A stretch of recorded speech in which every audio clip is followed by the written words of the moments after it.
Venus and star blessings, everyone. So I want to focus today on Ceres. I have spoken about Ceres over the last couple of months because her movement through Scorpio has clearly coincided with the matters of the Middle East. There's no two ways about it. And I did a little bit more research today because I had this just a very strong instinctual, intuitive sense that when Ceres goes into Sagittarius, that's actually going to be another problem. And I was correct in my instincts. So basically, let me just talk a little bit about Ceres, right? For those of you that are not aware of what this goddess represents, she's the mother of Persephone in mythology. Okay, and Pluto abducted Persephone, her daughter, took her into the underworld. There's a lot of layers to this mythology, and it actually is one of the most amazing stories and most powerful stories from the point of view of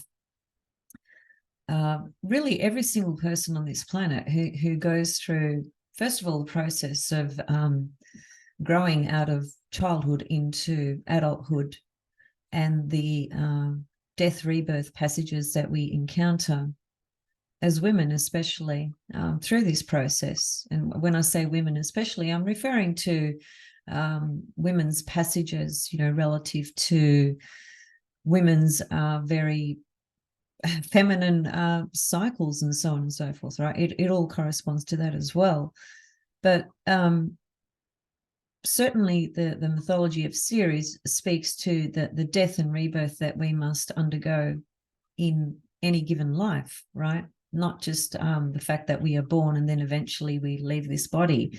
Those are two obviously very distinct passages and transitions, but throughout the journey of our life, we undergo continual passages that require us to surrender, to let go of things, to detach, to die to things, and to be reborn. Those are just aspects of life for all of us at different times in different ways. However, there's a lot of much darker sort of tones to this myth as well, which corresponds to Ceres, who is the Earth Mother. Demeter is her Greek name. When her daughter was abducted, she made the earth barren. And subsequently, this is the reason why we have the seasons that we do, summer, winter, spring, and autumn, right? This is why the earth goes through a time where things appear barren, things die, and then things are reborn, right? Such as spring representing the birth of things and so forth. Now, when you see Ceres being activated in a particular time frame, story, narrative, etc., it depends on what situation we are looking at, of course. For example, Ceres in an individual's chart, if it's conjunct the moon, it can speak to the loss of mother from birth or the loss of mother later on in life. It can speak to eating disorders. There's a lot of complexities involved with Ceres, right? She's a very complex goddess in those ways. But in brief and in short, she always highlights this sense of loss and grief and mourning, because she is the goddess of agriculture and food, and is the one that made the earth barren. Clearly, when she shows up in a situation such as the situation in the Middle East, it's obviously been, unfortunately, it's reflected that part of the story which corresponds to the lack of water and food supplies that these people are undergoing. So it's just so literal what's going on. It's horrifyingly literal. And Scorpio is the archetype that certainly speaks to death, just is. So we see this Ceres Sun Mars conjunction, okay, at the moment. And Ceres has been in Scorpio longer than the Sun and Mars have. I believe longer than Mars as well. Now, the asteroids usually have a cycle of about a 4-year cycle. So Ceres will come back in Scorpio in around about 4 years' time.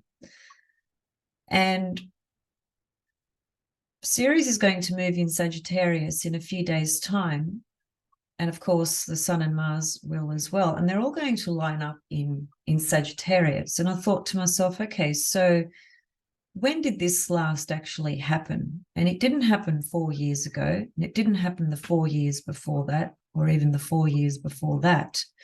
Remarkably, it actually happened in 1991. Now, that should immediately, if you're old enough, perhaps, remind you of what was going on at that time. That was during the Gulf War. So another war, basically.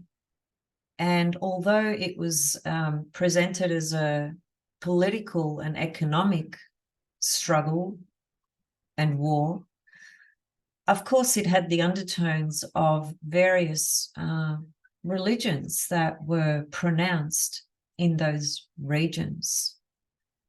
And what is a sign of religion? It's Sagittarius. So here we are, how many years later? So many years later, but look at how long it's taken for this alignment to come back. The same planets again. Last time was in 1991. The next one is basically in a few days' time. Let me just show you when they all get into Sag. So there it is there. The same aspect again with Goddess Ceres, and, the amount of layers and levels and details involved in this crisis, in this war at the moment are, there's just so many elements, so many views, so many sides, so many this, so many that. But at the end of the day, we're talking about Sagittarius, which is the archetype that corresponds to one's beliefs and religion. And long story short, in a society and culture that has been dominant for thousands of years from a patriarchal perspective, and has created, or different religions have been born in different eras and different times and so forth. Unfortunately, all that's done is created division, right? That's so obvious. So religion from that consensus mainstream patriarchal level is nothing but trouble. It just causes grief, division, righteousness, war, and so on and so forth, sadly. If we go back into much older times, much ancient times, where there was an awareness and a consciousness and an understanding that there are multiple gods and goddesses. Things were very different in those times. Anyway, so yeah, I feel that this triple conjunction that's coming up in a few days' time is really just going to ramp up a lot of the conflicts based on religion, which is clearly already happening. Look, I'm seeing some bizarre things. Just, a lot of it, I have to say, has been prophesized in the Bible. A lot of it has been prophesized by Nostradamus as well. There's a lot of prophecies that are just unraveling, right? And it's quite eerie, actually. And when I stand back and look at it from an objective position, I'm just left thinking to myself, if only people would wake up out of their slumber of religion or whatever it is, and understand that we all come from the same source and return to the same source. And we are here actually to learn about love and compassion and unity. And what's happening is the opposite. And there's a intensification of this manifestation of conflict, of people's self-righteous attitude about their belief or their attachments, their so-called ownerships and so forth. And it's all part of what's really held in the very deep unconscious collective. Because if it wasn't there in the unconscious collective, we wouldn't be seeing it on the earth plane. We'd be seeing something very different.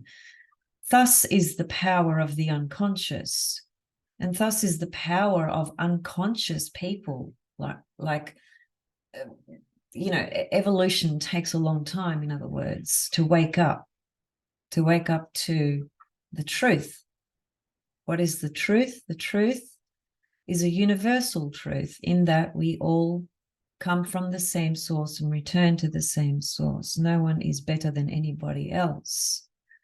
All those elements that create this persona or righteous attitude or identification with whatever it is just a secondary component to what this physical experience is about. And all these things appear so that one can actually evolve. And given the state of the world, it's so damn obvious, sadly, it's so damn obvious just how unevolved this whole world is. Because if what I was saying right now wasn't true, you would not be seeing what you are seeing out there in the world. So don't take my word for it. Just open your eyes and take a look. And this, I spoke yesterday to Pallas Athena, and I said that, in certain ways, there's been some good things that are coming out of this crisis from the point of view of unity and unison and opposing belief systems within particular groups and so forth, appearing to come together and in support of each other and so forth. And there is a big, a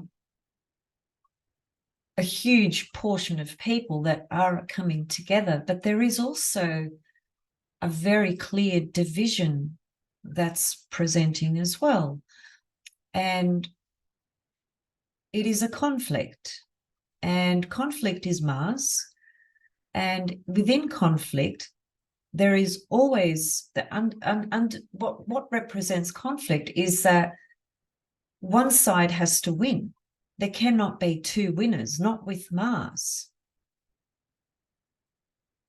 This is the problem of the lower ego personality manifestation of Mars, unconscious level. Its conflict is that psychological stance, if you like, that that's my enemy. I must annihilate them before they annihilate me. That is a very unconscious, extremely unconscious position to be standing in. So we are seeing, large groups, left, right, and center, attacking each other. And it seems as though everyone is just fucking blindsided, totally blindsided. And one thing that people are forgetting is that there are very specific entities controlling this whole narrative. And this whole narrative wouldn't exist if humanity didn't participate in it. These higher forces and higher entities, they're not there on the ground, are they? They're not there on the front line. They're nowhere to be seen except behind their safe little havens where they might just stand in front of a camera like a puppet and just basically talk shit and manipulate and lie over and over and over again, and portray a particular narrative and story and picture. in order to fuel their agenda. So it's mind-boggling what is going on, mind-boggling the level of unconsciousness. And I think, you know, biblically speaking, you know, the concept of the last days is here. It's right here, right now. These are the last days. And it's not, I don't believe it is I could be wrong, but my sense is that the last days don't refer to the world just completely being obliterated, like the whole entire human race being obliterated. It more or less refers to an evolution and revolution taking place on the earth and a new earth being born. And before that happens, everything that has been hidden and everything that is unconscious must come to the surface to be dealt with. So I think Ceres in Sagittarius with Mars there and the Sun there is really just going to extend what's already been going on with all the Scorpio energy. And it's going to be perhaps worse in some way, because Sagittarius at that really egocentric personality level is extreme righteousness and the right to feel that, no, what I believe and what I say is right, and therefore what you believe and what you say is wrong. And what does that do? That just creates more conflict, doesn't create peace, doesn't bring unison. So Ceres in Sagittarius, I think, is going to bring up a lot of these problems of the religious battles and conflicts that are exploding on the earth at the moment. There's so much happening here in Australia that you guys probably don't hear about. There are protests going on all the time on both camps, if we just want to point to that Middle Eastern factor. And it's just creating immense hostility and division between people in Australia in a big way. And there are different camps and groups joining one side or the other side. And there's, unfortunately, there's extreme hostility and anger and hatred. It's just so exhausting and so heartbreaking to see all of this. I really am so sad to be witnessing all this, and I just can't begin to tell you how much it hurts my heart. I really can't. Anyway, look, I really just wanted to come on and say, I think this Sagittarius season is going to be one that is not going to be uplifting and joyous. You know, Sagittarius is normally an archetype that brings more inspiration, optimism, and hope and faith. And yes, perhaps that will come through for many people in certain ways, but from a collective perspective, and namely in that area of the world where this extreme severe conflict is taking place, I think this is just going to fire up that self-righteous attitude about beliefs and religion and God. And the Ceres there is going to be, a big part of this story that's not going to be nice or pleasant. Think about the last time this happened. It was 1991. That's a little bit unusual in that, because Ceres, as I said, she returns back to each sign every 4 years. And it could have been that she could have been with these planets again 4 years ago, but she wasn't. I've checked it, right? She wasn't there 4 or 8 or 12 or 18 or 24 years ago. She was there over 30 years ago in this alignment. Again, I just showed you the chart before. Let me show it to you again. There it is there. Now, is it coincidental that 1991 we had the Gulf War, and 2023 we have another Middle Eastern war again? And Ceres prominent during both those passages in this story. And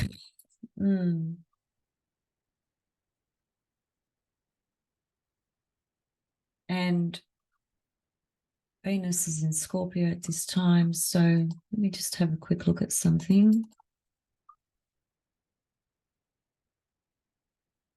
Venus catches up to Pluto in Scorpio. No, that's 91. I was wondering why Pluto was in Scorpio in 2023. I thought that doesn't look right.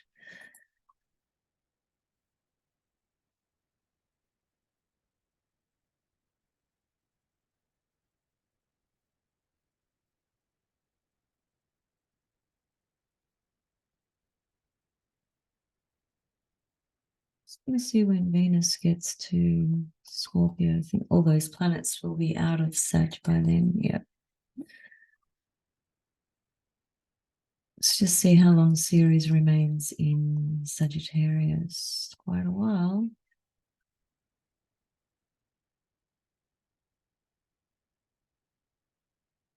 Right, 7th of Feb. And look at that. When Ceres just gets ready to leave Sagittarius, we've got this Pluto, Mercury, Aquarius.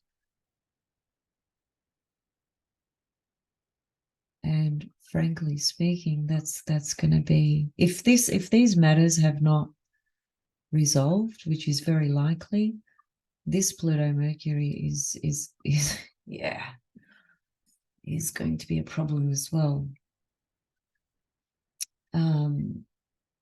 Because Pluto is actually going to go back into Capricorn again in 2024. So it's not the last of Pluto in Capricorn, you see. That's why I'm saying this is going to be difficult. Anyway, sorry to be the bearer of bad news, as it were, but just reading the archetypes, reading the symbolism from the point of view of observation and correlation. That's how you learn astrology. Observation, correlation. As above, so below.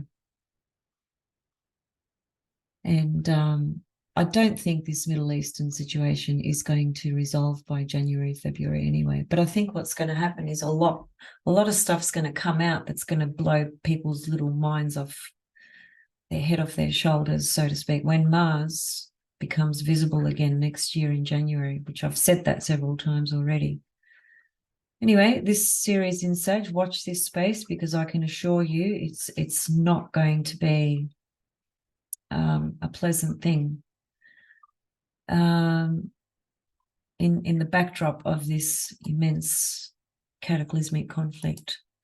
See you guys soon. Sending much love and much peace. Peace to all. Peace be upon every single soul. It doesn't matter what you believe. It doesn't matter where you come from. It doesn't matter where you live. It doesn't matter which side you're on. Peace be upon you.